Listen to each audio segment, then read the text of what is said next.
fact, it cost me less than 3.5 million naira, everything, for me to come here. There are a lot of scholarships that people don't know. Like, there's a lot of scholarships. Like, there are some emails that we get about scholarships that it's not on the university website, but we just get those emails because we are part of the program here. Hello guys, and welcome back to my YouTube channel.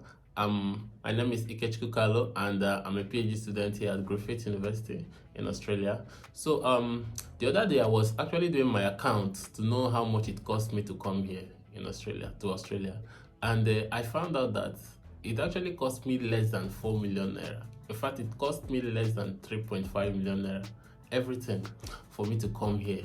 So I felt, well, it might be something suitable for me to, talk about it, and maybe talk about why mine costs less than maybe many other people who also have traveled from Nigeria to Australia. So if you want to learn more about that, sit back and enjoy. So welcome back to the channel, guys. The first thing I want to establish is that I came here around March 2022. So I think then the dollar exchange rate was around 700. Naira to US dollar.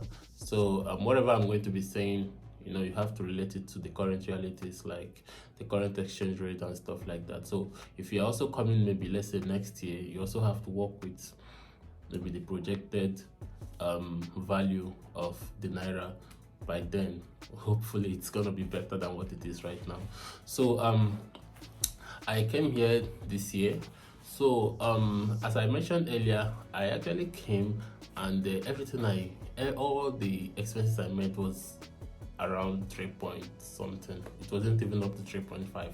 So now the major reason why I didn't spend that much was because, well, like the most important reason or the core is because I got a fully funded scholarship. That is actually the most important reason, because with that comes the option of not having to provide proof of funds, not having to pay school fees, like not having to show that you can take care of yourself here in Australia and stuff like that. So it was actually like the biggest relief. That was the biggest thing that made my money to be like as small as it is, or it was. So if you are considering maybe working towards that kind of plan, I think you should consider getting a scholarship. Nothing is better than getting a scholarship. If you get a scholarship, you're not gonna have to spend much money if you have to come to Australia or even any other country. And the important point to raise is that I came as a single person, so it was just me. And then whenever you're coming to Australia, anyone who is coming to Australia, you have to provide your overseas student health cover. That is for students. You have to show that you have that insurance, that you can, in case of any emergency, medical emergency, so they have to take you to the hospital, and then your insurance agency will pay for the medical bills and expenses. So you have to take care of that. And there are 3 categories for this stuff. The first one is the single category, which I opted for, and then the second one was like the dual category. That if a man is coming with his wife, or if a woman is coming with the husband, or if a man is coming with the child, or a woman is coming with the child, like it just has to be 2 people. But mostly it's usually couples, or maybe single parents, something like that. Yeah, so that's the dual. So they also have that the option for dual is more expensive than the single, because now we are talking about 2 persons. But if you do single times 2, it's going to be higher than the dual. So that is the stuff.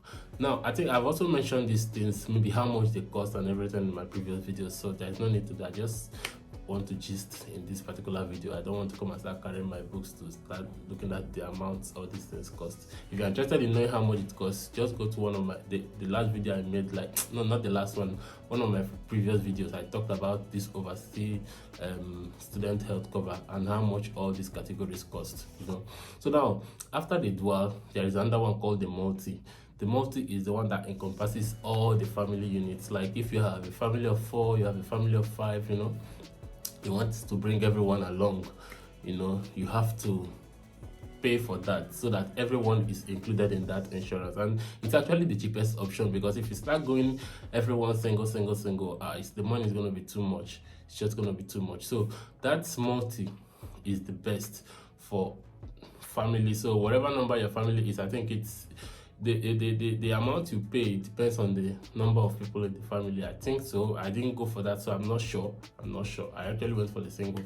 So with that also helped to minimize the cost of my coming here to Australia. Now, another big thing was that when I was trying to book my flight, as we all know, the price, the amount of coming from Nigeria to Australia, it's getting increasingly higher. Like what it was last 2 years is not what it was last year. It's not what it is this year, and it's not what it's going to be next year, you know. So I think from what I even checked, the last time I was checking, I saw that the thing has even gone up, you know, compared to what I paid last time. So what I did was that immediately my visa was out, I just booked flight immediately. So I had to book ahead. That is just the only way you can get the cheapest option.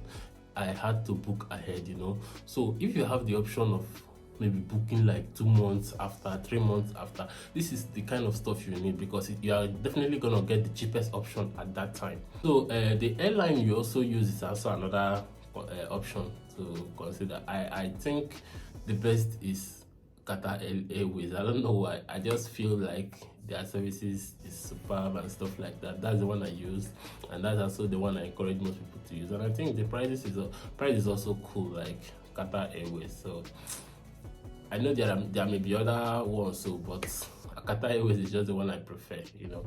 So the point I'm trying to make there is that booking ahead when you want to travel, it actually goes a long way, you know. And also a piece of advice: please don't book your flight before your visa comes out. Some people who have done this stuff, I'm telling you about what I know. Some people who have done this stuff, they ended up getting their visa denied, although the airline will have a refund policy, but you are not going to get 100% of your money. That is the thing. They can never, if you paid 100 naira, they will not give you that 100 naira. They will even, it's there in the terms of conditions. If they have to refund you, there's a particular percentage they will take. Let's say if they take like 10%, 15%, 20%, depending, 25%. So if that kind of thing happens, you will see. If you pay 100 naira, they can give you maybe 75 naira, or they can give you 80 naira, or maybe 70 naira, depending. So it is very, very important to wait till the visa is out. You are sure you are holding the visa in your hand, and then you now book the flight, and book as far apart as possible. The closer your flight date is, the more expensive it is. So for you to get the cheapest option, just book far, you understand. So another thing that actually made my coming here cheaper was that when I was coming, I didn't bother to maybe start buying things, you know, buying clothes, buying food items and stuff like. Although I will not lie, not buying food items, I regret it, because when I first came here, things were so different, and it would have really helped if I had food stuff, like if I brought some things from Nigeria. But I didn't buy any food stuff. I just wanted to carry my 2 bags, you know. And it also helped me because when I was there at the airport, you know, if your bag weighs above maybe 45 kg or so, then you're gonna have to pay the surcharge. So I think based on my bag was even very light, because it was just few books, few clothes and stuff like that, you know. So the guy didn't even bother weighing when I brought my bag. He was like, you are even carrying it with your 2 hands, or you just pass. He didn't even bother to weigh my bag, because he knows that the bag is less than that threshold, you know. The weight of the bag is less than the threshold they said there. So I didn't have to pay the surcharge. But the point I'm trying to make is that I didn't have to maybe go around buying food stuff, buying anything. I didn't have to do that. So I didn't have to incur expenses from that. But the advice I'll give you is that if you have the option of buying things, food stuff, especially in Nigeria, if you have the option of buying palm oil, please buy. If you have the option of palm oil, but you know, whenever you're coming, you have to seal it very well. It has to be commercially sealed with the expiry dates. Don't just go and put it in maybe all these kind of bottled water stuff and then you bring it. They will not accept it, they will seize it. So it has to be commercially sealed, like it has to be like a brand. Then you show them, okay, this is, it has this expiry date, blah blah blah, so that they will accept it. You know, other food store, other food items, but you have to be careful too, because this place, there are a lot of food items they don't allow, a lot of things they don't allow, because they don't want maybe bringing in some insects into the country. You know, some of these insects that you can find in all these food stuff. You know, so there are some food stuffs they don't allow you to bring through immigration. So whenever you have to come, you do this research on your own. You go to Australian Immigration Service, the website, then you see their the section, I think bio, whatever that talks about that. So I mean, I didn't bring food, so I didn't have to read whatever it is they did there.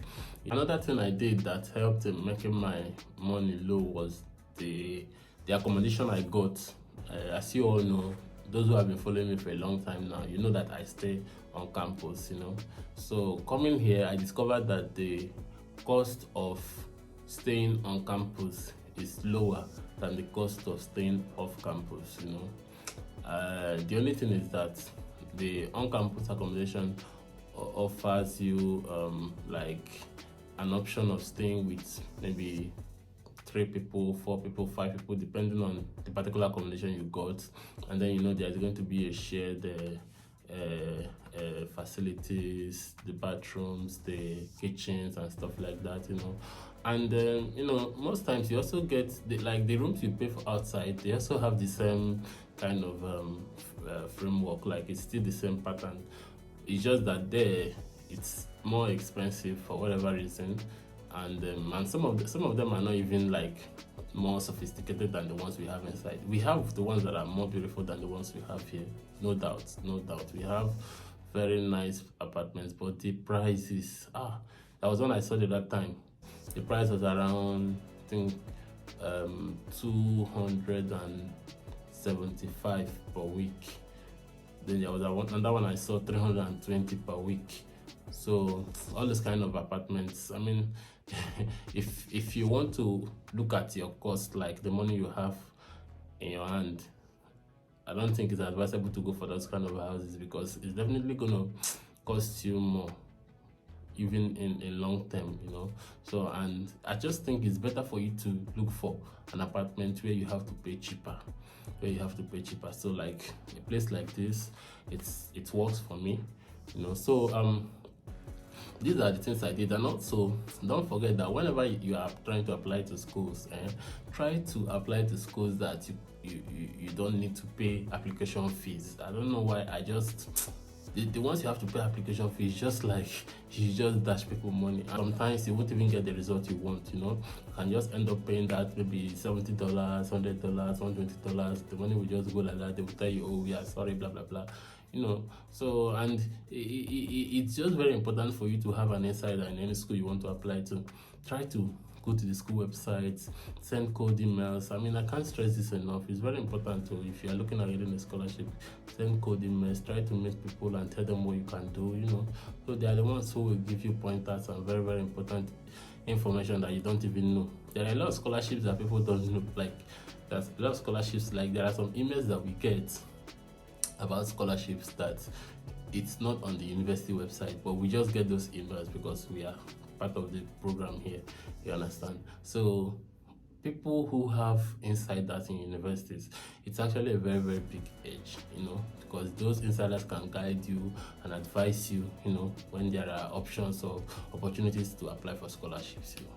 Yeah, so these things, I did them, and I was able to come to this place without having to spend so much money.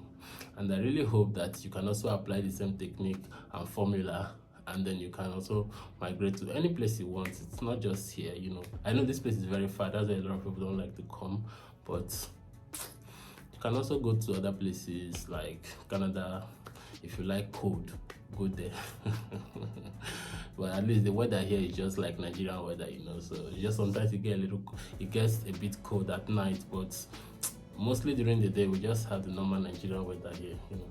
So that's what I like about this place, you know. So if you don't, even if you don't want to come here, there are other amazing places you can go. I think the formula works for every other place. So that's just all I have for you guys today. So please, I know you guys have been trying, and I really thank you for the support, but please like, comment on my video, because I think that's the only way the algorithm can push it or suggest it to other people. And then subscribe if you haven't, okay? And I'll be seeing you guys next week. Bye for now.